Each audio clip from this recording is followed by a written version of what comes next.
What did Wonder Woman say when Superman gifted her the bottled city? I appreciate your candor.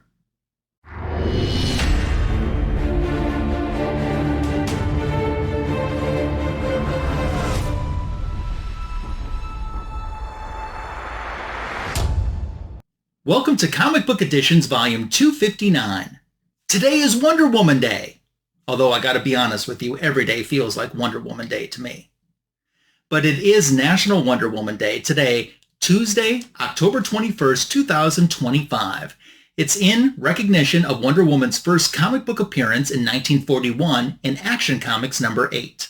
To celebrate, I'm having an all Wonder Woman themed comic book editions video for you today. I have collectibles like this, plus a foreign edition comic book, autographs, NYCC exclusives, omnibuses, and more. So welcome to it. We're going to get started. And kicking us off is the 2025 Hallmark Wonder Woman Ornament. For over a dozen years now, Hallmark every year has been releasing a new Wonder Woman themed ornament. And I love that. I try to get one to keep in the box and maybe an extra one if I can to decorate someday maybe a Wonder Woman themed tree.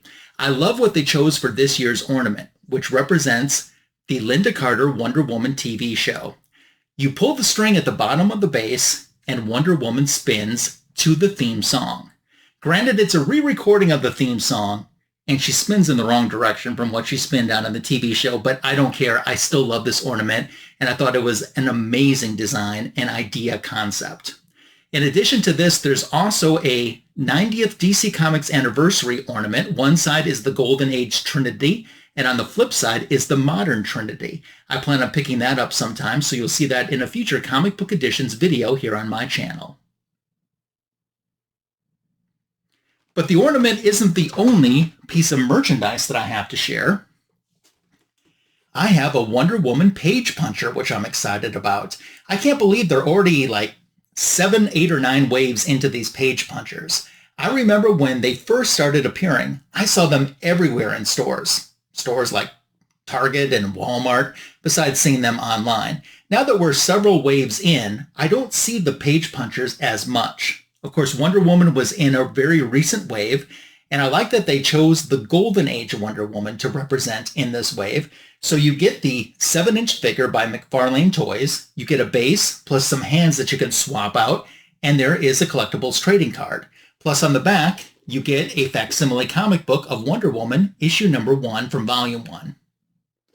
Pretty cool, huh? It would figure that once they put Wonder Woman in a wave, I wasn't able to find these page punchers as easily in the stores, now that there was one that I actually wanted to get for my collection.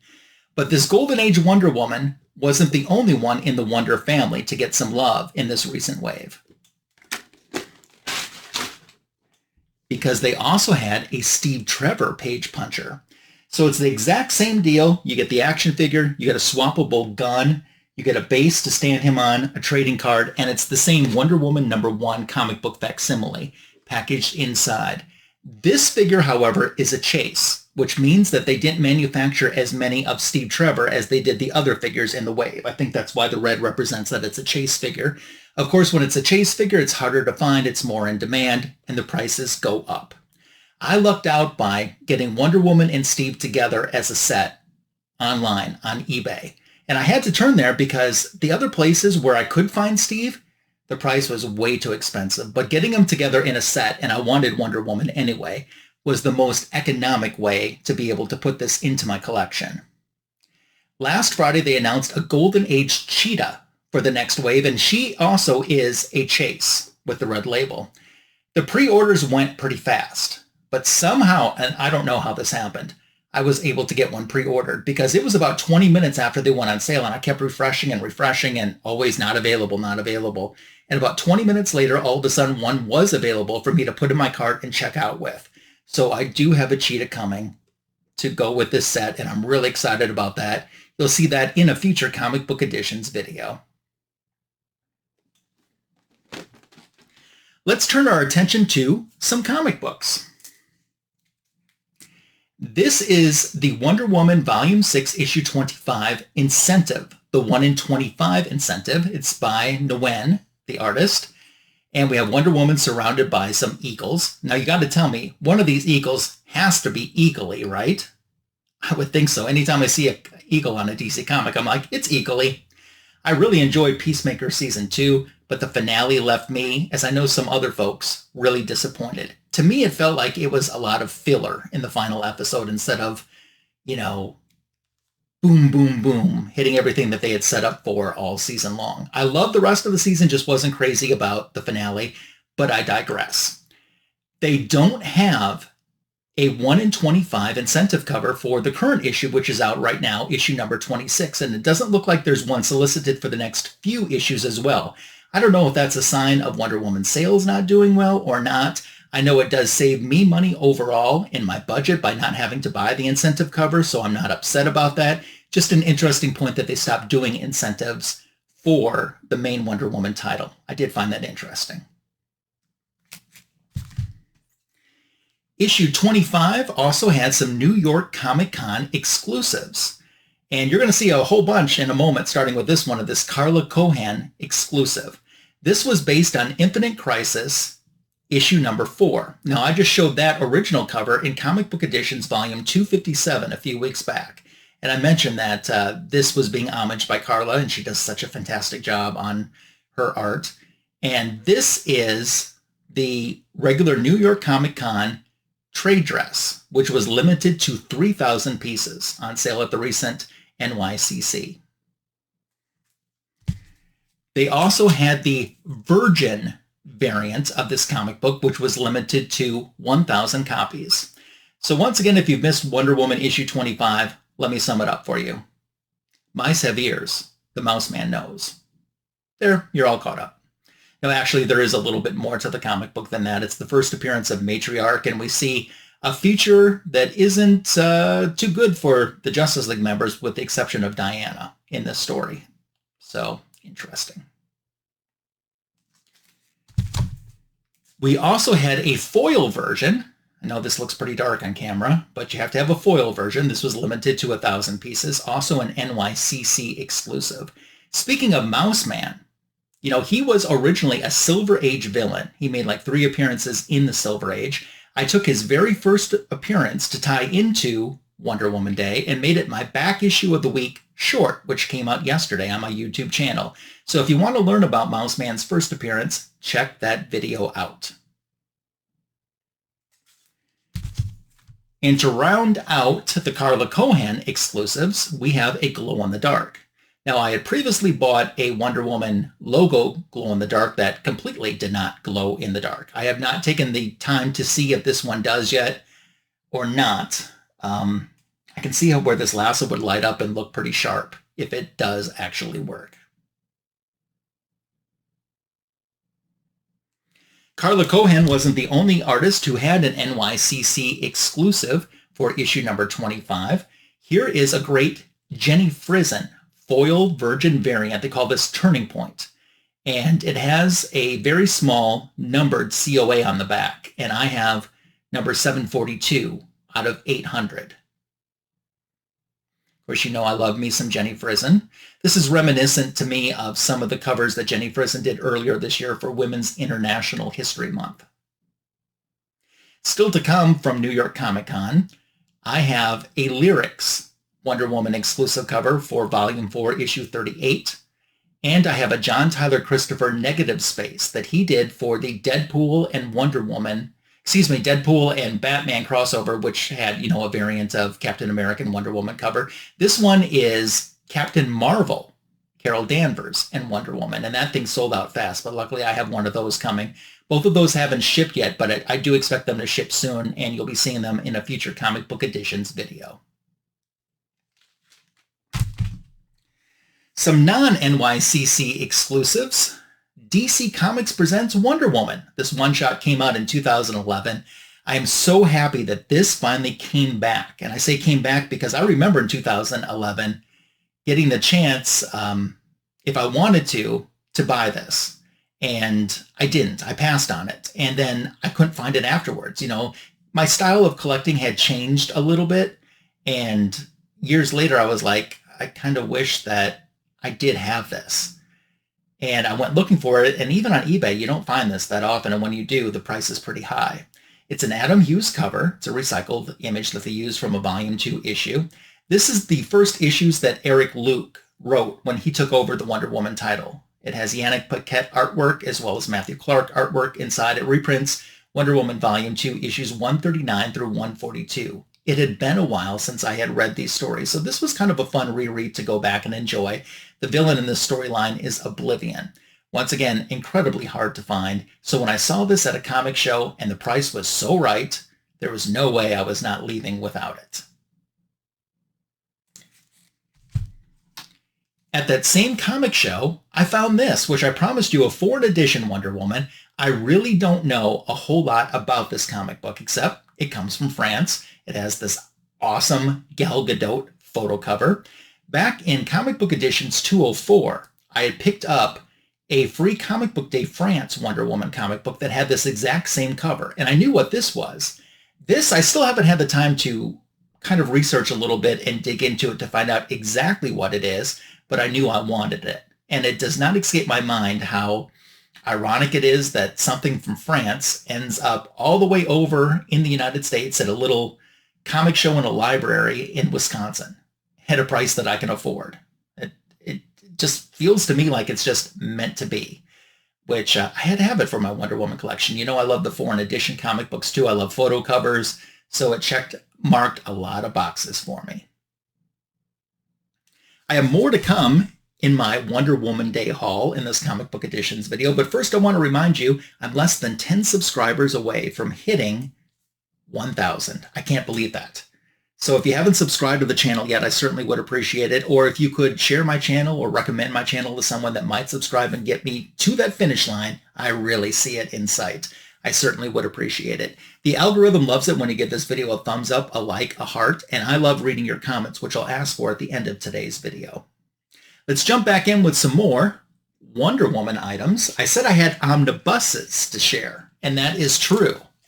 Starting with Wonder Woman by Phil Jiminez Omnibus. In 2019, they did the original omnibus for this. This is a reprint of that, but it's corrected. And I say that because the original version in 2019 accidentally left a page out. So that page has been restored for this version. I really enjoyed Phil Jiminez's run on Wonder Woman. I felt like he obviously gets the character and he understands, or you could tell that he's read Wonder Woman his entire life. His artwork is so similar to George Perez, which I, like many people, am a fan favorite of. So this collects his run on Wonder Woman Volume 2, which ran from issues 164 through 188. Plus it has the Wonder Woman Our Worlds at War special. It has the 4-issue Return of Donna Troy miniseries. And then it has select material from Wonder Woman Secret Files issues 2 and number 3. It clocks in at 856 pages total.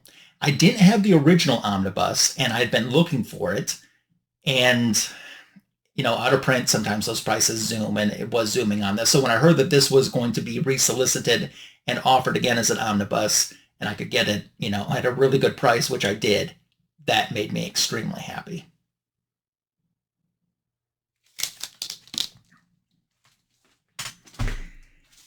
Here's an omnibus. Whew, this is a heavy boy. Wonder Woman by John Byrne. And this is a new for 2025 omnibus that just came out last month. It clocks in at 1,016 pages.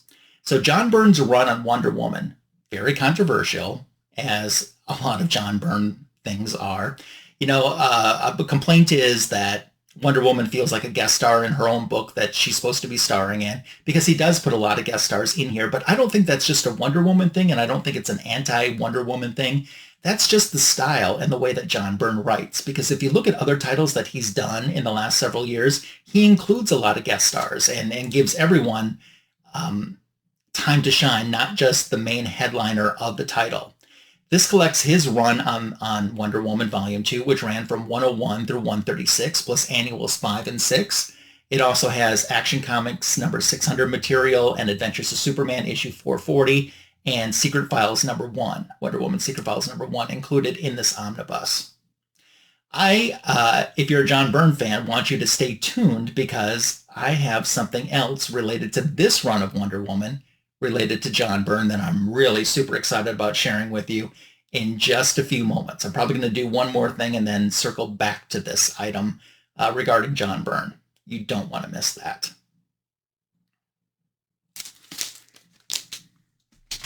Let's do some autographs. Let's go into the autograph portion of this comic book editions video.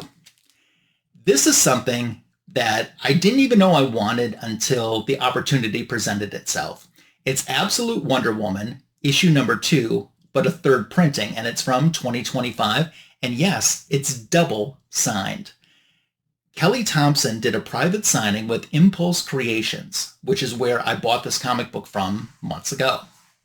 And then they were about to welcome Sherman Hayes into their store to do a signing as well. So I said, hey, if I buy this Kelly Thompson comic book, can you also get Sherman Hayes to sign it as well? And they said yes. And Sherman Hayes ended up doing his signing on the day that was my birthday. So that's an easy way for me to remember when it got done.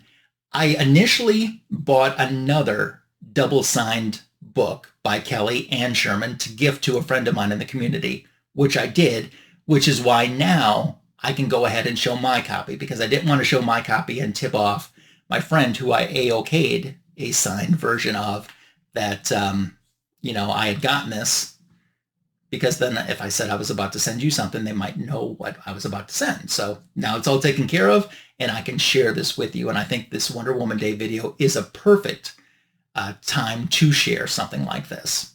I love Absolute Wonder Woman. The first story arc was just okay to me, but the second story arc, which they just wrapped up with the last issue, that was really good. And I think I like that a lot more because it shared more of the characters and their take on the characters from Wonder Woman's history. They begin a new third arc that I'm excited about, especially since how the story arc cliffhanger was for the end of last issue. But that new beginning of the third story arc is in the issue that was just released today. This next autograph book, as soon as I show it, you're going to see it. So I'm just going to say it from the very beginning. Signed by John Byrne. I am so stoked about this. It's Wonder Woman, Volume 2, Issue 123, 1997. So I know that this isn't a John Byrne cover, but he is the writer and does the interior. Mike Deodato Jr. actually did the cover of this, and I like Wonder Woman clashing with Artemis. I had been looking for a John Byrne. Actually, I've been trying to see if I could get a John Byrne autograph, something personalized to me and my name. And I've struck out on every avenue that I have tried. And after Jim Shooter passed away, it just hit a lot of FOMO with me. And I'm like, I really want to have a John Byrne autograph, even if it isn't personalized to my name on a Wonder Woman comic book. I really want that. So I started looking around, and there were 2 different books on eBay that I liked, and they both had John Byrne covers. And I hee-hawed around about which one to get, and they both ended up selling. So that wasn't an option anymore. Then I saw some other ones that were John Byrne covers, but either it was like a signature and a black marker, and it was signed in a spot that was like a black portion of the book. It was colored black, like on her hair or something. And I'm like, you can't even see the signature. It doesn't stand out. Or I wasn't crazy about the covers that were signed. And I finally saw this, and even though it isn't a John Byrne cover, I still thought, no, I like this enough to get this done. According to the seller, this was signed when John Byrne made an appearance in 1997 at Dragon Con. So this was probably a current book at the time that he made that appearance. In the story, Artemis takes on Jason Blood, aka the Demon. Cassie is testing out her new powers as Wonder Girl, and Donna's investigating a car crash scene that was fatal to Terry and their child. So lots of stuff going on in this issue of Wonder Woman, but that John Byrne signature being the main reason why I wanted to have it. And to wrap up, one more autograph for this Comic Book Editions 259 video, I have to thank my friend Transmissions from the NX7062 podcast, who got this for me at Shore Leave in Lancaster, Pennsylvania earlier this year. It's an autographed Adrianne Palecki 8x10 from when she played Wonder Woman. You might be saying, when did she play Wonder Woman? It was for a pilot that they filmed in 2011. And I remember there was a lot of talk about this because Wonder Woman was wearing pants in the pilot. And, you know, how dare they change the costume? But if you saw the pilot, she does wear pants, yes. But there is another scene, too, where she's wearing the traditional classic costume with the shorts and everything. Something that you might not know, Pedro Pascal was in that pilot as well. So I guess he was destined to be in something Wonder Woman in his career, even though the pilot didn't end up getting sold or being picked up. I had wanted this, obviously, for my collection because even though it didn't air, she was a Wonder Woman. And Adrianne Palecki, you might know from Marvel's Agents of S.H.I.E.L.D. She played the character Mockingbird. And I love what she wrote on here. To Ryan, every Wonder Woman needs a magic lasso. With a heart, Adrianne Palecki. And Stephanie from Transmissions from the NX7062 was so kind to get this signed for me. And she didn't have to do this, but she actually got a video of Adrianne signing it, which, I mean, I definitely trust Stephanie, and I know she wouldn't get me something that wasn't authentically signed, but the video was really sweet. Okay, Ryan, just for you because I love you, this is Adrianne, and she is... I just love the fact that she's got that Wonder Woman tiara on as she's signing my photo as well. That just meant the world to me, too. Oh, I had been wanting this. I specifically ordered the picture from online because I didn't know if she would be offering Wonder Woman pictures. I heard she did not have Wonder Woman pictures at her booth. So it was a smart move to send one with Stephanie when she went to the Shore Leave event. Thank you so much, Stephanie. Myself and Signature King were just on her channel last night for a little bit.